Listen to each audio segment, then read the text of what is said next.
ओम श्री सद्गुरु परमात्मा नमः।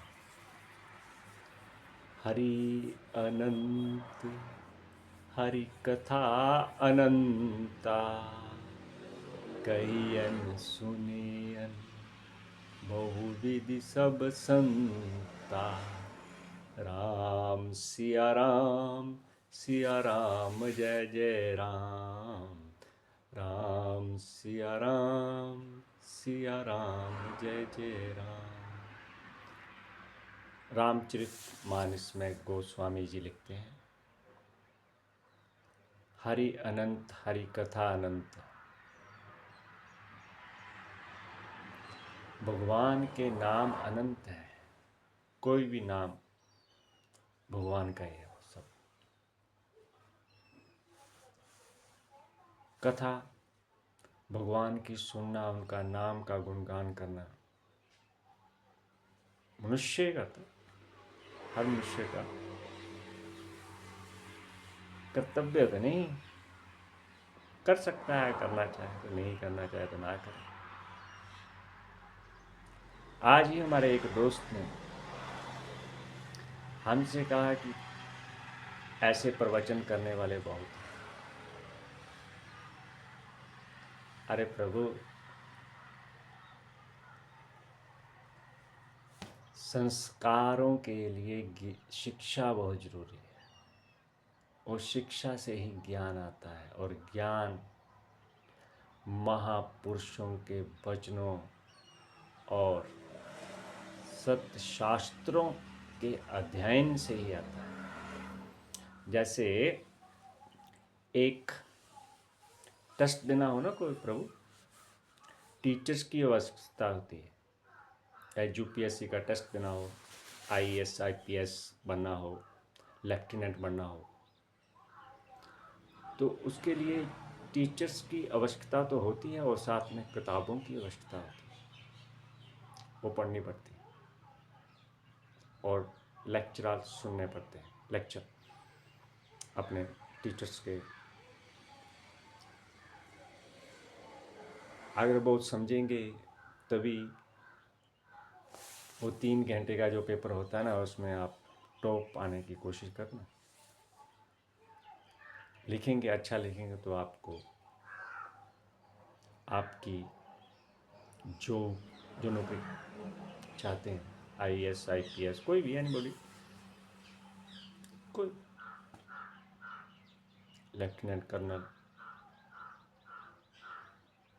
जैसे आर्मी में होना हो तो टेस्ट तो देना पड़ेगा। वो टेस्ट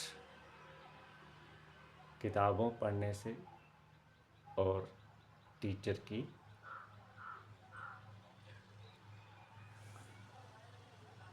नोट्स और उसने जैसा पढ़ाया हो उसके मुताबिक पढ़ने से ही फायदा होगा। ऐसे ही संतों के वचन और सत्य शास्त्रों का ज्ञान ही अच्छे संस्कारों का निर्माण करता है, और अच्छे संस्कार ही शिक्षा का निर्माण करते हैं, और शिक्षा से ही ज्ञान होता है, और ज्ञान से ही परम पद, परम तत्व को पाया जा सकता है। जैसे हरि अनंत हरि कथा अनंता, परंतु तत्व एक, ईश्वर तत्व।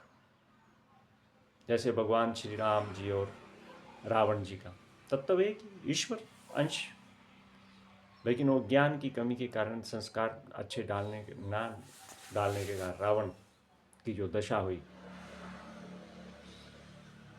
वो आप हम सब जानते हैं।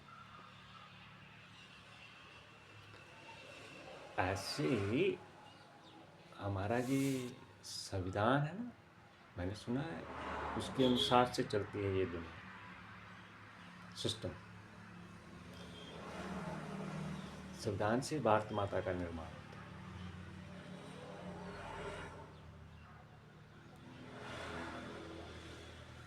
ओम नमो भगवते वासुदेव। भगवान का नाम से अगर किसी का कल्याण हो रहा हो, कोई जप करता हो, तो इसमें आपको परेशानी नहीं होनी चाहिए।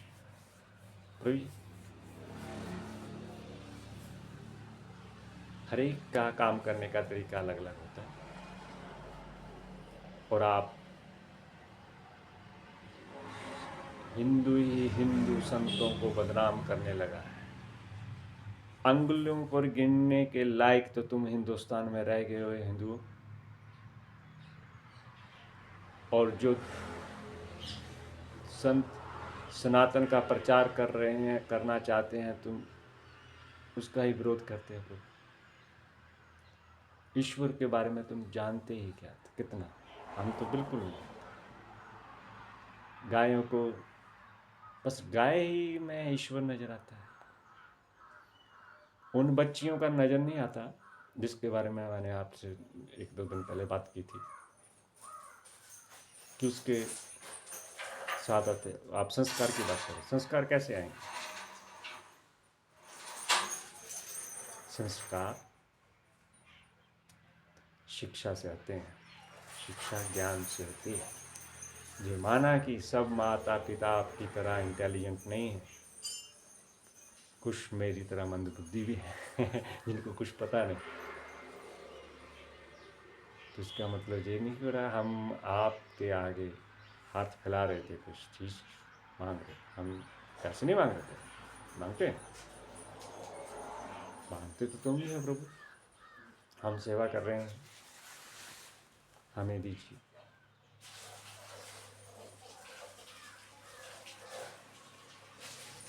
बाकी रहीम जी का एक दोहा है बहुत अच्छा, मुझे याद नहीं है पर उसका एक अर्थ है, वो आप समझिए। मैंने 8वीं क्लास में था तब मैंने पढ़ा और सुना और समझा। परंतु मैं कबीर जी का सोचता था, कल ही मुझे मेरे दोस्त राजा जी ने बताया कि नहीं ये राहमन रहीम जी का दोहा इस प्रकार है प्रभु। वो 8वीं क्लास में था तब मैंने पढ़ा, और पहले ही मैंने किसी अपने को ही सुना दिया, क्योंकि उसके पास कोई मांगने आया, उसने होती हुई चीज़ मना कर दी। दोहा इसका अर्थ सुन ली। रहीम जी कहते हैं इस संसार में जो मांगने वाला है वो नीच होता है, चाहे भगवान से मांगे, संविधान से मांगे, किसी से भी मांगे,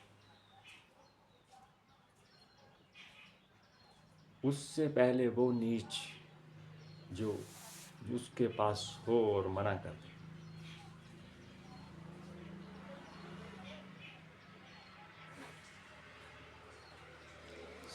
ईश्वर संविधान कुछ नहीं मांगता है। ईश्वर और संविधान तो एक रूल है प्रभु, नियम, समझ गए, उतर गए। ओम नमो भगवते वासुदेवाय।